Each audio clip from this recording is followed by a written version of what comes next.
ખંભાળિયાના સલાયામાં ફરી આંખલાનો આતંક જોવા મળ્યો। રસ્તા પર રજવતા આંખલાના આતંકના દ્રશ્યો। આ દ્રશ્યો દ્વારકા જિલ્લાના ખંભાળિયાના સલાયામાં રસ્તા પર બે આંખલાઓ બાખડતા દુકાનમાં ઘૂસી ગયા। સમગ્ર ઘટનાના દ્રશ્યો સીસીટીવી કેમેરામાં કેદ થયા। ભર બજારમાં બે આંખલા બાખડતા વાહન ચાલકોના જીવ તાળવે ચોંટ્યા। આંખલા નજીકમાં આવેલી ફરસાણની દુકાનમાં ઘૂસી જતા દુકાનનો સામાન વેરવિખેર થયો, જેના કારણે વેપારીને ભારે નુકસાન વેઠવાનો વારો આવ્યો। આ તંત્રની કામગીરીને લઈને સ્થાનિકોમાં પણ ભારે રોષ જોવા મળ્યો। સલાયા શહેરમાં વારંવાર રખડતા ઢોરનો આતંક સામે આવે છે, જેના કારણે વાહન ચાલકો અને દુકાનદારોને ભારે નુકસાન વેઠવાનો વારો આવે છે। વેપારીઓ અને સ્થાનિકોનું કહેવું છે કે આ મામલે તંત્રને વારંવાર રજૂઆત પણ કરાય, પરંતુ તંત્ર તરફથી કોઈ નક્કર કાર્યવાહી કરવામાં નથી આવતી। તંત્રના અધિકારીઓ જાણે કે આંખ આડા કાન કરી રહ્યા હોય તેવો ઘાટ ઘડાયો। ત્યારે સવાલ એ પણ છે કે વારંવાર રખડતા ઢોરનો આતંક સામે આવે છે, છતાં તંત્ર શું કરી રહ્યું છે? શા માટે તંત્ર કોઈ નક્કર પગલાં નથી ભરી રહ્યું? શું તંત્ર કોઈનો જીવ જાય કે પછી મોટી દુર્ઘટના સર્જાય તેની રાહ જોઈ રહ્યું છે? અમરેલીના ખાંભામાં ફરી એક વખત સિંહ ગામમાં ઘૂસી ગયા। સીસીટીવીમાં દેખાતા આ દ્રશ્યો અમરેલીના ખાંભા પંથકના છે, જ્યાં એક સાથે 4 જેટલા સિંહ શિકારની શોધમાં નીકળ્યા। ખાંભા તાલુકાના રબારિકા ગામમાં મોડી રાત્રે એક સાથે 4 જેટલા સિંહ ઘૂસી આવ્યા હતા। ગામમાં લાગેલા સીસીટીવી કેમેરામાં એક સાથે 4 સિંહની લટાર કેદ થઈ હતી। સિંહો ગામની સુમસામ શેરીઓમાં શિકારની શોધમાં ફરી રહ્યા છે। મોડી રાત્રે આવેલા ગામમાં સિંહ ધસી આવતા તેઓ પશુઓનું મારણ કરવાનો પ્રયાસ કર્યો હતો, પરંતુ જીઆરડી જવાનો પશુઓના રક્ષણ માટે વારે આવ્યા હતા।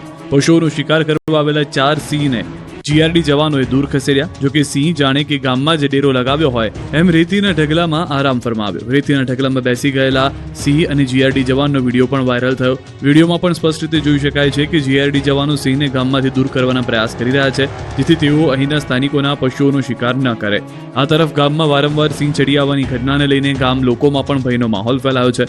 સ્થાનિકોનું કહેવું છે કે ગામમાં સિંહ ચડી આવતા તેઓ તેમના માલઢોરનો શિકાર કરે છે, જેથી તેમને આર્થિક નુકસાની વેઠવાનો વારો આવે છે। સ્થાનિકો વન વિભાગ પાસે યોગ્ય પગલાં લેવા માંગ કરી રહ્યા છે। દ્વારકાના ભાણવડના વિરાટ નાકા પાસે દુકાન પર થયેલી મારામારીનો બનાવ સીસીટીવીમાં કેદ થયો। એક નોનવેજની દુકાનમાં મારામારી થઈ હતી, જેમાં દુકાનમાં જમવા બેઠેલા યુવક સાથે બે શખ્સો બોલાચાલી કરતા મામલો બીચક્યો હતો। દિલીપ વાઘેલા અને જયદીપ વાઘેલા નામના બે શખ્સોએ યુવક પર હુમલો કર્યાનો આરોપ છે, જેમાં એક વ્યક્તિ પર આ બંને શખ્સો તૂટી પડતા તેને ગંભીર ઇજાઓ પહોંચી। મારામારીની સમગ્ર ઘટના સીસીટીવી કેમેરામાં કેદ થઈ। ભાણવડ પોલીસે બંને શખ્સો વિરુદ્ધ ગુનો નોંધી આગળની તપાસ હાથ ધરી। સુરેન્દ્રનગરના થાન મેળવામાં ઠગાઈ મામલે આયોજકો સામે કડક કાર્યવાહી કરવામાં આવી છે। સુરેન્દ્રનગરના થાનના તરણેતર ખાતે ઇનામી ડ્રોની લાલચ આપી આયોજકો દ્વારા કરેલી છેતરપિંડી મામલે 6 આયોજકો સામે વોરંટ ઇસ્યુ કરવામાં આવ્યા। સમગ્ર છેતરપિંડી મામલે એજન્ટ દ્વારા ડેપ્યુટી કલેક્ટરને રજૂઆત કરવામાં આવી, જેમાં 7 શખ્સો સામે 3 કરોડથી વધુની ફરિયાદ કરાઈ હોવાનો આરોપ લગાવવામાં આવ્યો। મહત્વનું છે કે થાનના તરણેતર ખાતે શ્રી કૃષ્ણ ગૌરવ શાળા અને અનસોયા આશ્રમ અમરાપરના લાભાર્થે ડ્રોનું આયોજન કરાયું, જેના માટે ટિકિટોનું પણ વેચાણ કરવામાં આવ્યું, પરંતુ આયોજકો દ્વારા અચાનક ડ્રો રદ કરી દેવામાં આવતા ગ્રાહકોમાં ભારે રોષ ફેલાયો હતો। આયોજકો ડ્રો મારફતે લોકોને મોટી ઇનામી રકમની લાલચ આપી હતી, પરંતુ ડ્રો રદ કરી અચાનક આયોજકો ત્યાંથી ફરાર થઈ ગયા હતા અને પોતાનો મોબાઈલ બંધ કરી દેતા ગ્રાહકોએ હોબાળો મચાવ્યો। ભારે હોબાળો થતાં જ પોલીસ કાફલો પણ ત્યાં દોડી આવ્યો અને મામલો થાળે પાડ્યો, પરંતુ હવે મંદિરના મહંત પોતે જ ફરિયાદ બની આયોજકો સામે ઠગાઈનો ગુનો નોંધાવ્યો છે। ત્યારે ડેપ્યુટી કલેક્ટરે આયોજકો સામે વોરંટ ઇસ્યુ કરતા પોલીસે કાર્યવાહી શરૂ કરી છે। પોલીસે ડ્રો માટેની ટિકિટો સહિતનો મુદ્દામાલ જપ્ત કર્યો છે। ત્યારે હવે સમગ્ર કેસમાં ફસાયેલા આયોજકોને પોલીસે શોધખોળ શરૂ કરી છે। ગોપાલ ઇટાલિયા પર જૂતું ફેંકવા મામલે નવો વળાંક આવ્યો। વિસાવદરના આપ ધારાસભ્ય ગોપાલ ઇટાલિયા પર જૂતું ફેંકવાની ઘટનાને લઈને રાજકીય માહોલ ગરમાયો છે। ત્યારે સમગ્ર મામલે વધુ એક નવો વળાંક આવ્યો।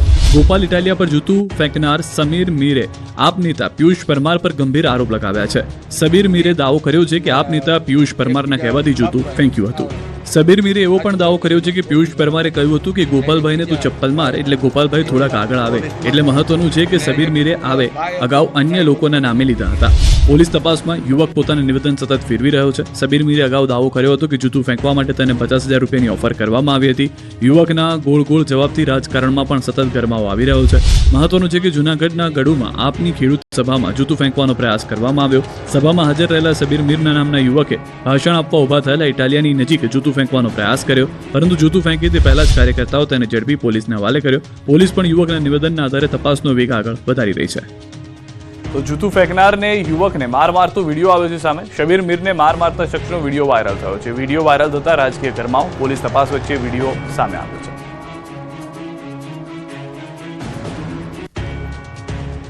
અમદાવાદ કોર્પોરેશન દ્વારા શહેરમાં દબાણ હટાવો ઝુંબેશ શરૂ કરવામાં આવી। અમદાવાદ મ્યુનિસિપલ કોર્પોરેશનના એસ્ટેટ વિભાગ દ્વારા છેલ્લા કેટલાક સમયથી શહેરમાં થતા ટ્રાફિકની સમસ્યાનું નિરાકરણ લાવવા માટે દબાણો દૂર કરવા માટે સઘન કાર્યવાહી હાથ ધરવામાં આવી રહી છે.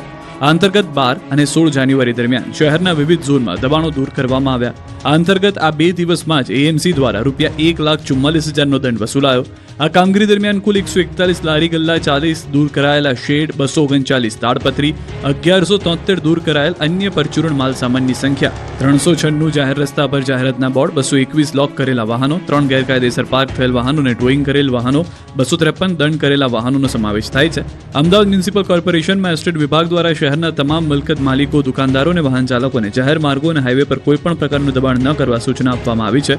શહેરના પશ્ચિમ ઝોનમાં સ્ટેડિયમ 4 રસ્તા, સ્વસ્તિક 4 રસ્તા, પંચવટી 5 રસ્તા, Parimal garden underpass, Sardar Patel statue પાસે, નારણપુરા 4 રસ્તા, અંકુર 4 રસ્તા, શાસ્ત્રીનગર વિસ્તારમાં દબાણો હટાવવાની કામગીરી થઈ હતી. જ્યારે ઉત્તર પશ્ચિમ ઝોનમાં ડમરૂ સર્કલ, ઘાટલોડિયાથી ચાણક્યપુરી રોડ થઈ ગુજરાત હાઈકોર્ટ કોમ્પ્લેક્સ સુધીનો રસ્તો તેમજ ટન્ના પાર્કથી પ્રભાત ચોક સહિતના વિસ્તારમાં દબાણો દૂર કરાયા હતા.